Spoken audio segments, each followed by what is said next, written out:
Alas 5:10 na, 1 Western Visayas na.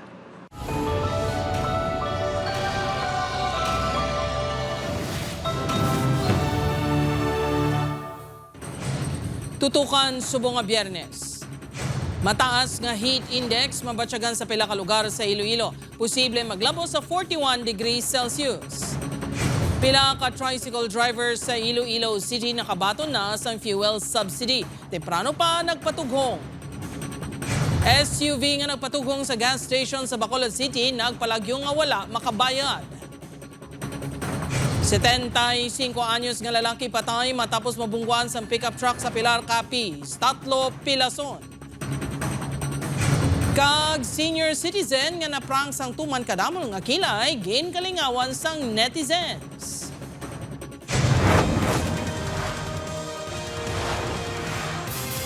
Ini ang GMA Regional TV, 1 Western Visayas. Maayong hapon mga kapuso. Sa nagapangunang nga balita, heat index sa syudad kag probinsya sang Iloilo, pila na kaadlaw nga yara sa extreme danger. Pila ka mangunguma nag-a-adjust sa oras sang trabaho para hindi matamaan sang kainit. Si Julius Bilacaol nakatutok. Sa paglibot sa syudad, mabatyagan gid ang tuman nga kainit sa mga oras nga malapit sa udtong adlaw. Base sa forecast sa Pag-asa, 39 degrees Celsius ang heat index subong adlaw. Yara ini sa kategorya nga extreme caution. Ang pagpatial sa sini nga kainiton ang pwede magresulta sa heat exhaustion, heat cramps, o kung mas malala nga heat stroke. Pwede magnubo ang actual nga heat index kung magalom o kung may pagulan-ulan. Apang pwede man nga maglapaw diri ang actual nga heat index sa among adlaw. Kung basehan ang record sa Pag-asa sa nagligad nga tuig, posible pa nga magsaka ang heat index sa 41 to 46 degrees Celsius sa masunod nga mga inadlaw. Ang bulan sang April, medyo mataas pa kita nga nga heat index. Hasta sa bulan naton sang Mayo, sir. Kay dira ang una ang pinaka-peak nga mainit ang atong tempo. Sang Miyerkules na record ang pinakamataas nga heat index sa pungsod sa Banuasan, Dumangas. Ini ang naglabot sa 44 degrees Celsius nga yara na sa danger level. Subong adlaw, ini ang yara na lang sa 39 degrees Celsius. Naaptan sa news team nga nagapatubig sa talamnan sa barangay Makina ining grupo. Samtang ini ang ginahimo, nagapili sila sang mahandong nga porsyon nga pwede pasilungan. Ang isa sa ilang nga si Manong Rodrigo, nagataas ang blood pressure. Magluwas nga wala gid ginakalimtan ang maintenance. Gina-schedule man sini kag sang iya pareho nga mga mangunguma ang pag-ubra sa talamnan. Alin ka sa atlamnan to, pasilong ka na, kaya tungkol na grabe ng init. Tapos, plato-lato na kapaway ka magbalik naman eh. Padayon man nga nagapahanumdom ang mga health expert nga ugalion nga maginom sang madamo nga tubig kag magdala sang payong samtang nagaluntad ang tuman kainit nga tiyempo. Upod kay Cirilo Rendoque, Julius Bilacaol. 1 Western Visayas. SUV nagpalagyo matapos nagpatugong sa isang gasolinahan sa Bacolod City. Pagpalagyo sini nahuli kang yaring balita.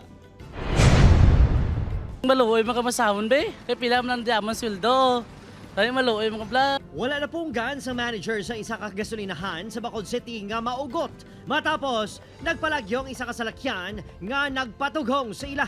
Sa kuha sa CCTV sa isa ka gasolinahan sa Barangay Mansilingan, makita nga matawhay nga nagatransaksyon ang gas attendant sa driver sa puting SUV. Matapos ang 500 pesos nga tugong sa gasolina, imbis nga magbayad, madasig nga nagdalagan ang salakyan palayo sa gasolinahan. 500 man tayo tugong ito sa amon. Pero kabalan lang gid siguro ah.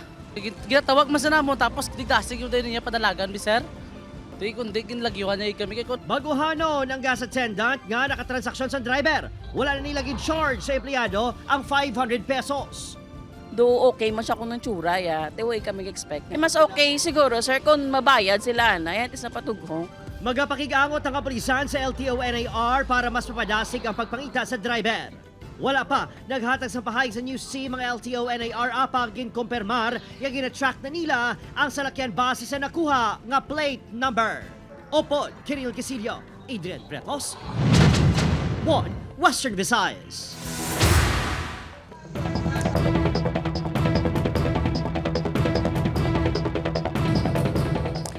Mga kapuso, pila ka tricycle drivers sa Iloilo City nga nakabaton na sang 500 pesos nga fuel subsidy, temprano pa nga nagpagatong. Posibilidad sang pagpanubos ang presyo sang kuryente bangod sa madinalagon nga testing kag drilling sang Camago 3 ginalauman sa mga konsumidor. Si John Sala nakatutok live sa Barangay Purok 4 Pavia.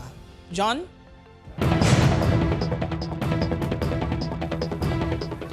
Jert, dako nga bulig suno sa mga motorista ang mga ayuda nga ilang mabatod gikan sa gobyerno kaangay na lang sa mga tricycle driver nga nakabaton sang fuel subsidy kagina sa Iloilo City apang ila panawagan kung tani mas madamo pagid sila nga bulig nga mabaton. Alas 4:30 pa lang kuno kainas ang aga, nagpila na dire sa isa ka gasoline station sa haro ang tricycle driver nga si Tatay Junicio para nga magpatughong sang gatong. Isa ini sa mga nakabaton sang 500 pesos nga fuel subsidy halin sa Iloilo City Government. Kapin 5 ka litro man kunong naiguan sang fuel subsidy. Dako na ini kuno nga bulig, apang bagod posible nga may palaabuton pa nga mega oil price hike, may hirit ini sa gobyerno. Tani, sige-sige na yung bulig nila sa amon, no? Kaya di ang presyo sa gasolina kataas, next week siguro kasi mataas pa rin. Isa man sa temprano pa nga nagpila ang babae nga driver nga si Jocelyn. Makapian-pian ako no ini sa ila gasto sa gatong. Apang magluwas sa ayuda, kaangay isang fuel subsidy. Mas maayo gid kuno nga mapanubo ang presyo sang gatong. Ang amon lang tani nga mas top tani ang pagsaka sang gasolina kay ti sa baga sa akon na-stroke na danang bana ko. Ginsapol naman ni Iloilo Governor Arthur Defensor Jr. ang mga alkalde sa probinsya sa Iloilo upod man ang mga department heads sa provincial government angot sa posibilidad sang deklarasyon sang state of calamity tugas ang padayon nga epekto sang mataas nga presyo sang gatong. Samtang posible nga sa April 12 o kung 13 pa magamit ang emergency powers ni Presidente Ferdinand Marcos Jr. nga buhinan o kung suspendihon ang excise tax sang gatong. Yara sa 3,000 pesos ang masami nga bill sa kuryente na day Justine sa ila talyer kag motorcycle parts nga negosyo. Apang sa ila pinakaulihi nga bill, naglabot na sa masobra 4,000 pesos. Gani isang nabatian ang pahayag ni Presidente Marcos nga posible nga magdubo ang presyo sang kuryente tugas ang madinalagon nga drilling kag testing sang Camago 3 nga nagaproduser sang tubtob 60 million standard cubic feet sang gas kada adlaw. Nagalaom sila nga mabuhinan ang ila gasto sa inugbayad sang kuryente. Dako gid sir nga bulig ginasamon sir kay makatipid na kami kag ano gid sir eh. Dako nga bulig sa among pagabuhi. Ang Camago 3 ang bago nga nadiskubrihan nga highly productive natural gas well nga nahamtang malapit sa Palawan. Kabahin ini sa $893 million nga Malampaya Phase 4 campaign. Ano naman ang ibig sabihin nito para sa inyo? It means more power, steadier power, and cheaper power. Malampaya gas costs us roughly 4 pesos and 80 centavos per kilowatt hour. Imported LNG costs 10 pesos and 30 centavos. More than double.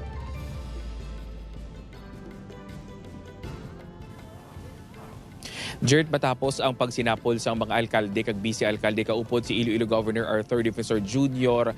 Kaina ilan na desisyonan nga nagakadapat gidman ang pagdeklarar sang state of calamity. Apang ginahulat pa nila o kung ginaproseso pa nila sa karon ang tanan nga mga kinahanglan nila tapuson antes ini ideklarar. Jert? Madamong gid nga salamat sa detalye, John Sala.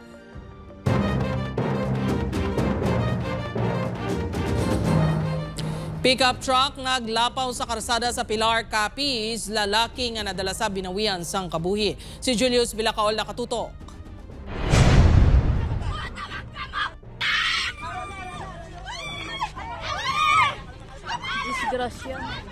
Nagkinaran-karan ng pila ka pumuluyo sa Sitio Agtalin, Barangay Dulangan, Pilar, Capiz kahapon sang hapon.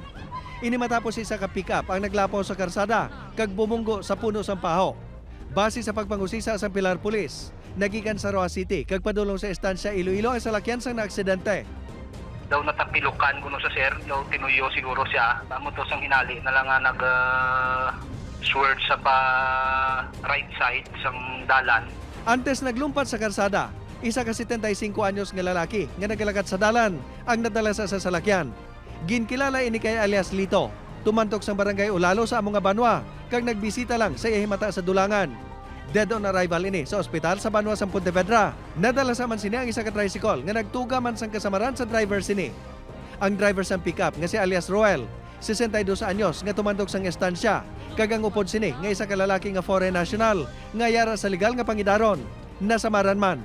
May balay man nga nadala sa salakyan antes nakabunggo sa paho.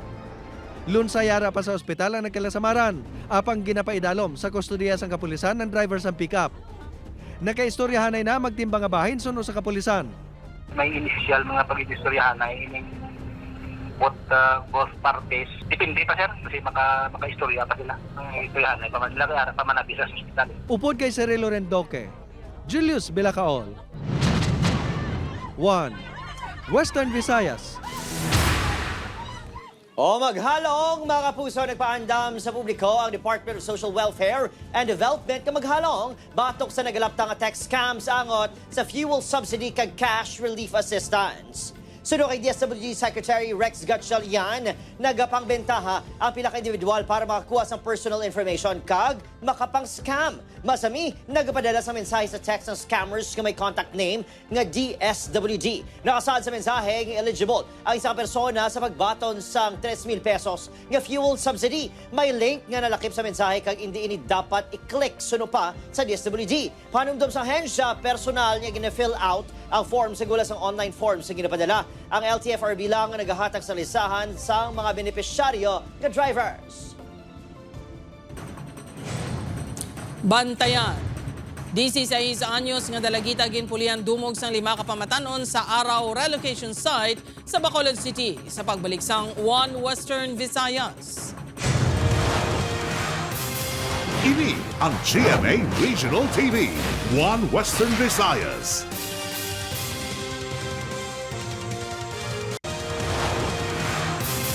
Ini ang GMA Regional TV, One Western Visayas.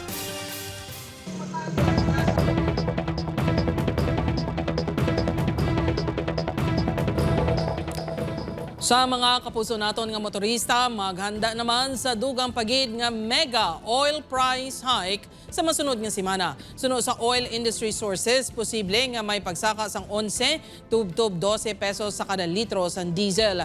Buot silingon, mahimo maglabot sa 146 pesos ang kada litro sa diesel. Posible man nga magsaka sang 3 pesos kada litro ang gasolina, kag posible maglabot sa 115 ang kada litro.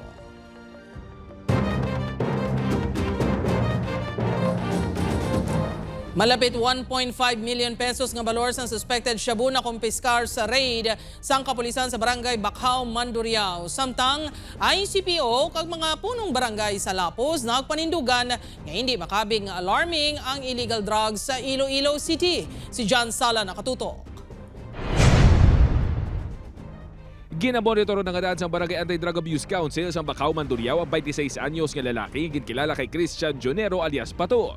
Nga nadakpan nga may bulto sa illegal nga droga sang ginserbihan sang search warrant sang City Drug Enforcement Unit. Suno sa barangay officials nga may nabato na sila nga impormasyon sa illegal nga aktibidad ni alias Pato, gani ginpa-validate sa kapulisan. Na-recover kay alias Pato ang malapit 1.5 million pesos nga balor sang suspected shabu. Upod yung indakop sa kapulisan ang tiyo sang subject ang ginkilala kay alias Wang Yu. Apang suno sa asawa ni alias Wang Yu, wala na ini nagagamit kag nagabaligya sa illegal nga droga halin sang nakagraduar sa rehabilitasyon. So yung tuktok nila sa mong balay, di katulog ang bana kuya, patanaw sa cellphone, di pagkita, pagtamo sa bana ko, siya gwada, pagwaya bana ko. Ang policeman hindi ko man na nakita. Dugay-dugay pagwaya ko no, nugid ang bana ko, pagwaya, dugay-dugay yung pusasan sa. Pagpusa siya yung padala sa balay ni Pato. Suno kay Barangay Kagawad Reni Death Villa Soto, wala na sila sang monitoring kay alias Wang Yu, gani pati sila nakibotban sa gindakop ini sa kapulisan. Kamo tagi kagapon nakibot man kami nga hasta siya. Singko na kung hasta nga ikaw, nga hasta ikaw, nga ti kagawad ano ni man gamo man ti wala kami kay syempre mga tao na iyaw o may monitoring sila yung alain mo. Gintingon sa news team ang bahin sang CDEU apang wala nagasabat sa mensahe o kung tawag ang ilahed nga si Captain Roque Jimeno III. Samtang nagsapol ang mga punong barangay sang Lapuz agud istoryahan upod sa ICPO ang sitwasyon sang illegal nga droga. Nagpanindugan ang mga punong barangay nga hindi alarming ang illegal nga droga sa ila distrito. Pag siling nahadlok ang akong pumuluyo magwa kung gabi, inaya hindi matuod. Ang problema ko na daya gani kabataan, Kay kung hindi mo paglibuton sa curfew na, ara man na Japon sila. Kung alarminti nga ang kabataan na ginapabayan sa mga ginikanan nila maglagaw. Hindi na siguro na kung safe ang ato ng syudad, yun nga naman. Bisa di ka subong magkanto nga, higit may ara kita ng deployment sa pulisa na. Pero ang data nato ang makakapal.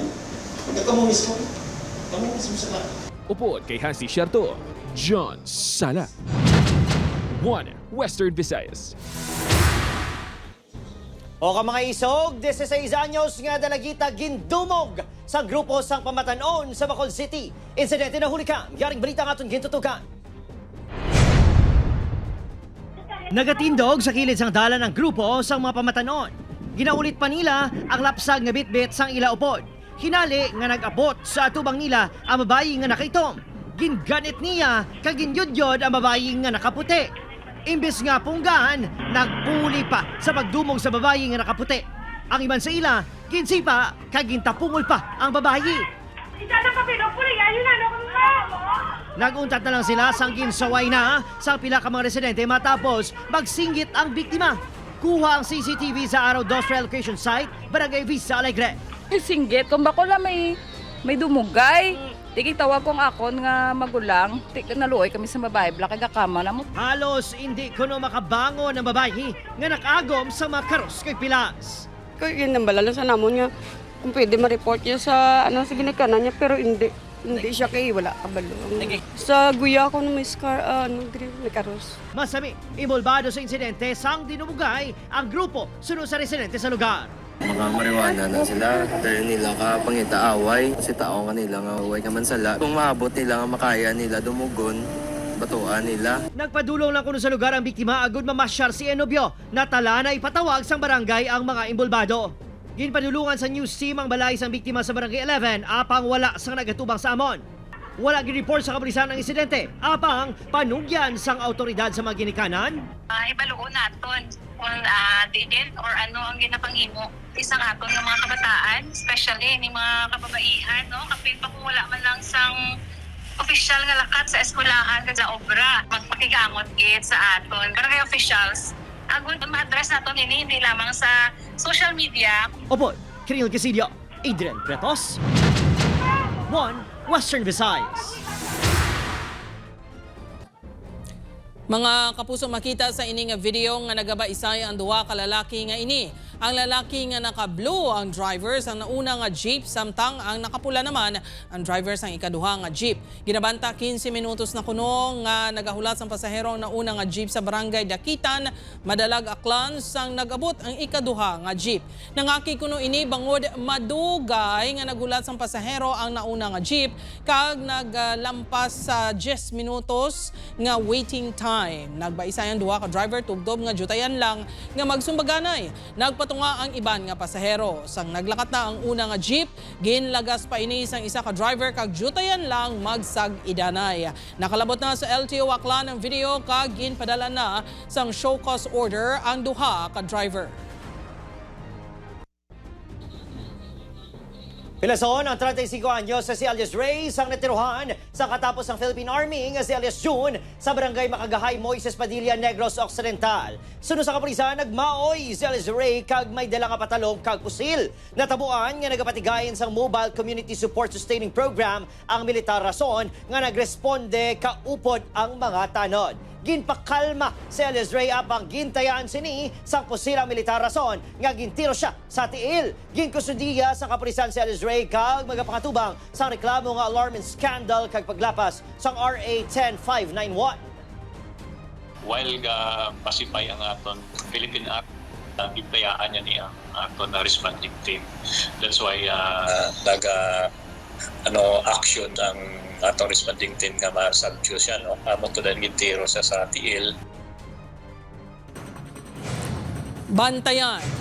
Senior citizen nga naprang sang tuman kadabol nga kilay, gin kalingawan sang netizens sa pagbalik sang 1 Western Visayas.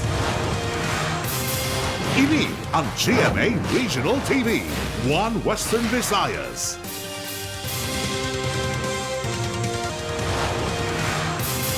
Ini ang GMA Regional TV, 1 Western Visayas.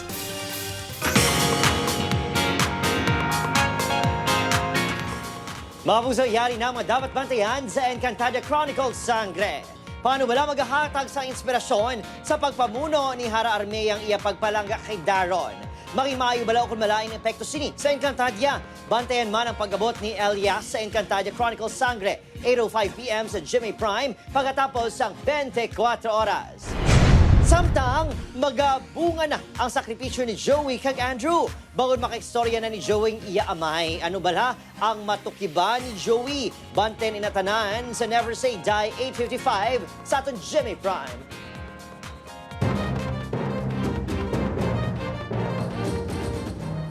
Pinagi sa warrant of arrest ng ipagwa ni Judge Cyril Regalado sang RTC 6 Judicial Region Branch 31. Gendakop sang kapulisan ang 34 anyos nga si alias Chris sa Barangay Suok, Arevalo, Iloilo City kahapon. Si Chris nga tumandok sa Barangay Santo Domingo, Arevalo ang akusado sa kaso nga paglapas sa Presidential Decree 1727 ukon ang malicious dissemination of false information or the willful making of any threat concerning bombs, explosives or similar devices. Kaango sa Cybercrime Prevention Act of 2012 kag Revised Penal Code. Si Chris ang ginatudlo nga yara sa likod sang bomb threat sa Ramon Avancenia National High School sang Nobyembre 2025. Ginkustodiya ini sang Iloilo City Police Station 6 sa Arevalo kag gilayon man nga nakapiyansa kahapon. Mga kapuso, turnover na sa Iloilo Provincial Government sa 30 ka benepisyaryo ang housing unit sa Resilience Village sa Barangay Nangka, Batad, Iloilo. Suno kay Governor Arthur Defensor Jr., ang mga napiling ang benepisyaryo masami naga-evacuate bangon sa epekto sang baha, bagyo kag iban pa ang kalamidad. Antes pa man human ang proyekto, ginplanuhan ang nagakaigo nga lokasyon kag disenyo sa mga balay agud mangin komportable kag safe ang mga maistar diri. Kung pwede lang, pwede nga amo na lang. There are areas that need evacuation. Except that this is better. Pero ang aton nga is our disaster funds can really fund this program and other parts of the budget as well.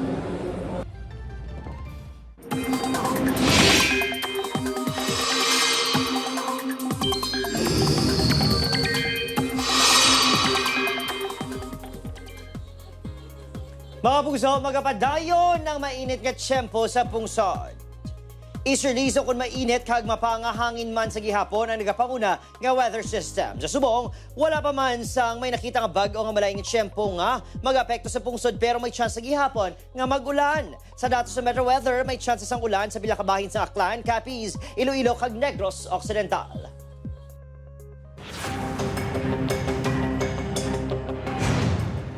Naglabot sa ginabulubantay sa kahektarya ang ginhalitan sang kalayo sa grass fire nga nagluntad sa Barangay Ravina, Sibunag, Guimaras, alas 6:42 sa nakabaton sang tawagang Sibunag BFP. Mga isa ka oras sa antes ini na-deklarar nga fire out. Wala man sa nasamaran o kon propiedad nga ginhalitan ng kalayo. Panomdom sang BFP sa publiko subong nga mainit ang tiyempo. Likawan ang pagpabaya sa kalayo kag ang pagaboy sang upos ng sigarilyo sa bisan diin lang para makalikaw sa sunog. Binawian sang kabuhi samtang ginadala sa ospital ang 33 anyos nga si alias Ram matapos natiruan ni alias Rod sa barangay Monte Magapa, Haniway, Iloilo, Domingo sang gabi. Natabo ang pagpaniro sa mismo haya sang Iloy sang biktima.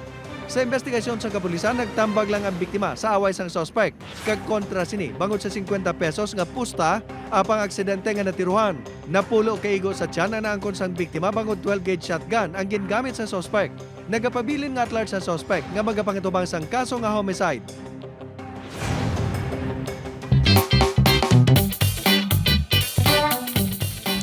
Na it's a prank ang isa ka senior citizen nga nagpakilay sa Candelaria, Quezon. Kilay is life tani ang peg ni Mommy Ellen, pero kilay is laugh ang iya na avail nga package. Inibangod tuman kadamol kag nagalalapaw ang iya kilay. Gani hindi na lang kuno siya mag-attend sa birthday. Pero antes magtaas ang kilay, gin-clear man sang semi-permanent makeup artist nga si Realyn Esmilio nga pampagood vibes lang ini. Na-erase man ang ink nga gingamit sa kilay ni Mommy Ellen. It's a prank lang gali.